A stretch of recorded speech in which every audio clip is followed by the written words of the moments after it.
New Relight opticals and computerised I clinic. हमारे यहाँ Sarojini hospital के आई स्पेशलिस्ट डॉक्टर अवेलेबल। अपनी आंखों का मुफ्त मुआयना करवाइए। जी हाँ, sun glasses 99 onwards, any number glasses from 250।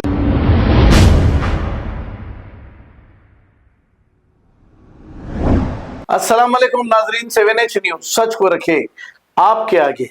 Chadarghat police station हुदूद के इलाके आजमपुरा क्लॉक टावर के पास अखिल नामी एक भिखारी के कत्ल की वारदात पेश आई। कातिल का नाम मुस्तफा बताया जा रहा है। कत्ल की वजह क्या है ये पता चल ना सका। इब्तदाई तहकीकात में पुलिस मसरूफ तहकीकात है। जैसे ही हमको इसकी इत्तला पूरी मिलेगी हम आपके सामने फिर दोबारा ये इत्तला देंगे। आइए देखते हैं ये report.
New Relight opticals and computerised I clinic. हमारे यहाँ सरोजनी हॉस्पिटल के आई स्पेशलिस्ट डॉक्टर अवेलेबल। अपनी आंखों का मुफ्त मुआयना करवाइए। जी हाँ, sun glasses 99 onwards, any number glasses from 250 onwards, contact lenses any colour ₹99 onward. जो हजरात 60 साल की उम्र से ज्यादा है, हज और उम्रा जाना चाहते हैं, उनके लिए बिल्कुल free number glasses, free home delivery और free eye checkup. New relight optical, Talab Katta, main road, opposite to Baba Bahauddin Dargah. Mobile 9848392127। खबर है शहर की, खबर है गाँव की, खबर है सारी दुनिया की। 7H न्यूज पसंद आए तो लाइक कीजिए, शेयर कीजिए और सब्सक्राइब करना ना भूले। 7H news.